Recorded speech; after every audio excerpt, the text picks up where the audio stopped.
സുഹൃത്തുക്കളെ, ഈ ഒരു വീഡിയോ 100% നിങ്ങൾ എല്ലാവരും കാണണം, ഷെയർ ചെയ്യുകയും വേണം. ഈ ആരിഫ് ഹുസൈൻ എന്ന് പറയുന്ന വ്യക്തി തുടർന്ന് മുസ്ലിങ്ങളെ അപകടത്തിൽപ്പെടുത്തുകയും മുസ്ലിങ്ങളെ ഇല്ലായ്മ ചെയ്യാനും മുസ്ലിങ്ങളുടെ ഗന്ധം എടുത്തു കൊണ്ടുവന്നിട്ട് അതിൻ്റെ വാക്കുകൾ എടുത്തുകൊണ്ട് തെറ്റിദ്ധരിപ്പിക്കുക ആളുകളെ സമൂഹത്തിനിടയിൽ ചെയ്യണം. ഞാൻ ഈ ഒരു വീഡിയോയിലൂടെ മഹത്വത്തെക്കുറിച്ച് നിങ്ങളോട് പറയാനോ അതല്ലെങ്കിൽ ഇതിൻ്റെ മഹത്വം മനസ്സിലായിട്ട് കുറേ ആൾക്കാർ ഇതിലേക്ക് വന്നോട്ടെ എന്നുള്ള രീതിയിലൊന്നും ഞാൻ ഇവിടെ വന്നിട്ട് ന്യായീകരിക്കാനോ അല്ലെങ്കിൽ അതിനെക്കുറിച്ച് പറയാനോ വന്നതല്ല.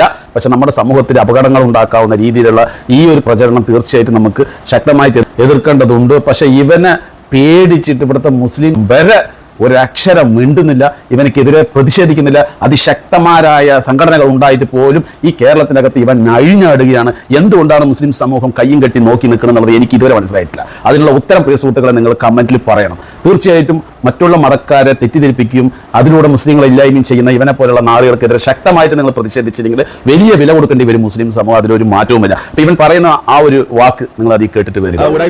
അതായത് നിങ്ങൾ ഇന്ന് മഗ്‌രിബ് നിസ്കരിച്ചപ്പോൾ ഓതിയത് എന്താണ്? ഇഹ്ദിന സിറാത്തൽ മുസ്തഖീം സിറാത്തൽ ലദീന അൻഅംത അലൈഹിം ഗൈറിൽ മഗ്ദൂബി അലൈഹിം വലദ്ദാലിൻ. ആരാണത്? വഴിപഴച്ചവരും ദുർമാർഗികളും. ആരാണത്? ക്രിസ്ത്യാനികളും ജൂതന്മാരും. അപ്പൊ ക്രിസ്ത്യാനികളുടെയും ജൂതന്മാരുടെയും പേരെടുത്ത് പറഞ്ഞുകൊണ്ട് തന്നെ അവരെ വഴിപഴച്ചവരെന്ന് വിളിക്കുന്ന വർഗീയത നിങ്ങൾ കേട്ടല്ലോ.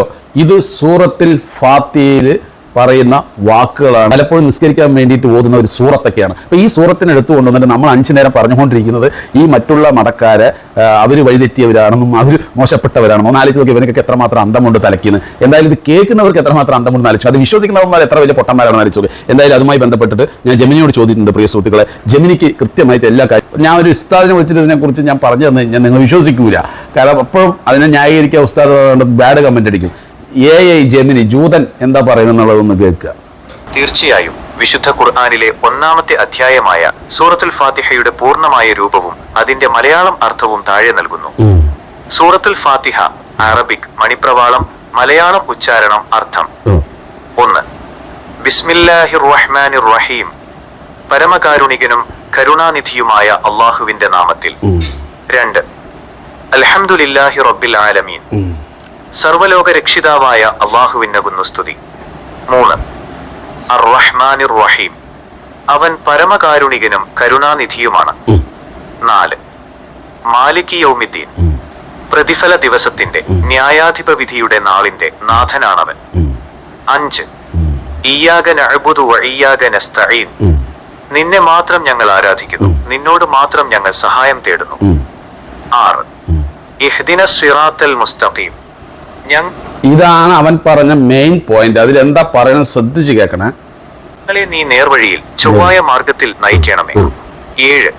സിറാത്തൽ ലദീന അൻഅംത അലൈഹിം ഗൈറിൽ മഗ്ദൂബി അലൈഹിം വലദ്ദാലിൻ ആമീൻ, നീ അനുഗ്രഹം ചെയ്തവരുടെ മാർഗത്തിൽ കോപത്തിനിരയായവരുടെയോ വഴിപിഴച്ചു പോയവരുടെയോ മാർഗത്തിലല്ല ഞങ്ങളെ നയിക്കേണ്ടത്.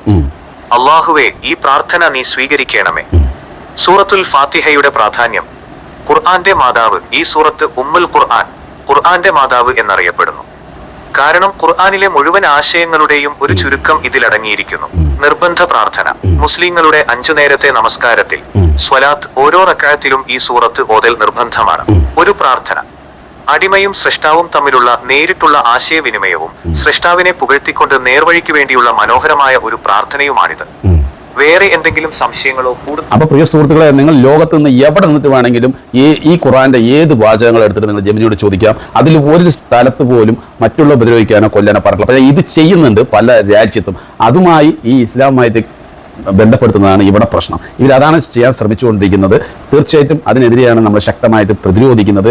ഇപ്പോൾ പല രാജ്യവും തീവ്രവാദത്തിൽ ഇറങ്ങിയിട്ടുണ്ടെങ്കിൽ അത് അവരുടെ രാജ്യത്തിൻ്റെ പ്രശ്നങ്ങളാണ്. മനസ്സിലായി, അതിന് മുസ്ലിം രാജ്യമായിരുന്നെങ്കിൽ പോലും അവിടുത്തെ പ്രശ്നങ്ങളാണ്. ആ ജനങ്ങൾ ജീവിക്കുന്നതിൻ്റെ ദുരന്തങ്ങളും പ്രശ്നങ്ങളും അവരുടെ മൈൻഡ് സെറ്റാണ്. അതുപോലെ ഇന്ത്യയിലുള്ള മുസ്ലിങ്ങൾ അങ്ങനെയാണെന്ന് പറഞ്ഞാൽ ഒരിക്കലും നമ്മൾ സമ്മതിക്കില്ല. ഇവിടെ ഒരുപാട് ആൾക്കാർ ഇങ്ങനത്തെ തീവ്രവാദ കേസിൽ പെട്ടിട്ടുണ്ട്. പക്ഷെ അതൊന്നും പുറത്ത് വരുമ്പോൾ അതൊന്നും വലിയ വാർത്തയായി വരില്ല. ഒരു മുസ്ലിം പെട്ടാൽ മാത്രം അത് വലിയ രീതിയിൽ വാർത്തയാവും. പിന്നെ എങ്ങനെയാണ് ഇവരൊക്കെ ഇതിലേക്ക് പോകുന്നത് വെച്ചാൽ ഇതുപോലെയുള്ള ഇരപ്പാളികൾ വന്നിട്ട് ഈ രീതിയിലുള്ള അപമാനിക്കുകയും പ്രകോപിപ്പിക്കുകയും ചെയ്ത് കഴിഞ്ഞാൽ തീർച്ചയായിട്ടും ഏതൊരു വ്യക്തിയാണെങ്കിലും പ്രതികരിച്ച് പോകും. മനസ്സിലായി. അപ്പോൾ അതിനൊന്നും നമ്മൾ ഗ്യാപ്പ് കൊടുക്കരുത്. പ്രത്യേകിച്ച് നമ്മുടെ ഇന്ത്യ മഹാരാജ്യം എന്ന് പറഞ്ഞു കഴിഞ്ഞാൽ എല്ലാ മതക്കാർക്കും ഒരേപോലെ തുല്യമായി ജീവിക്കാനും അതുപോലെ തന്നെ നമ്മൾ ഇവിടുത്തെ ഹൈന്ദവ സംസ്കാരവുമായിട്ട് വളരെ കണക്റ്റായിട്ട് നിൽക്കുകയാണ്. അതുകൊണ്ട് തന്നെ ഇവിടെ യാതൊരു വിധത്തിലും മറ്റുള്ള രാജ്യത്ത് നടക്കുന്ന പോലെ ഒരു സംഭവം ഇവിടെ നടക്കാൻ ചാൻസ് വളരെ കുറവാണ് പ്രിയ സുഹൃത്തുക്കളെ. പക്ഷേ ഇവനൊക്കെ ഇവരെ പ്രകോപിപ്പിച്ച് പല രീതിയിലും പല കോലത്തിൽ കൊണ്ടുപോയിക്കൊണ്ടിരിക്കുകയാണ്. പ്രത്യേകിച്ച് മറ്റുള്ള മതക്കാരെ തെറ്റിദ്ധരിപ്പിച്ചുകൊണ്ടിരിക്കുകയാണ്. തെറ്റിദ്ധരിപ്പിച്ചിട്ട് വരുന്നതാണ് ഇവിടെ പ്രശ്നം.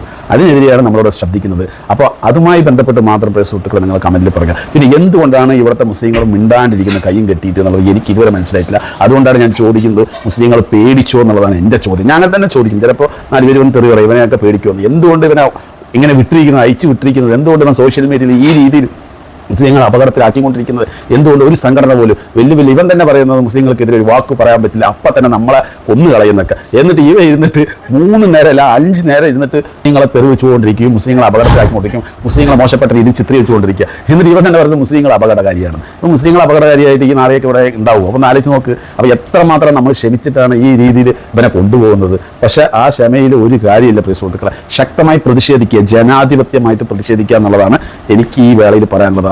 ആരും വേറെ രീതിയിൽ ചിന്തിക്കണം. പ്രതിഷേധിക്കുക എന്ന് പറഞ്ഞു കഴിഞ്ഞാൽ ഞാൻ പറഞ്ഞു ജനാധിപത്യത്തിന്റെ രീതിയിൽ, മനസ്സിലായോ? ആ രീതിയിൽ ഇവനക്കെതിരെ തന്നെ വേണം. അപ്പോൾ പ്രിയ സുഹൃത്തുക്കളെ കമന്റിൽ പറയുക എന്തുകൊണ്ട് ഇവൻ അയച്ചു വിട്ടിരിക്കുന്നത് എന്നുള്ളത്.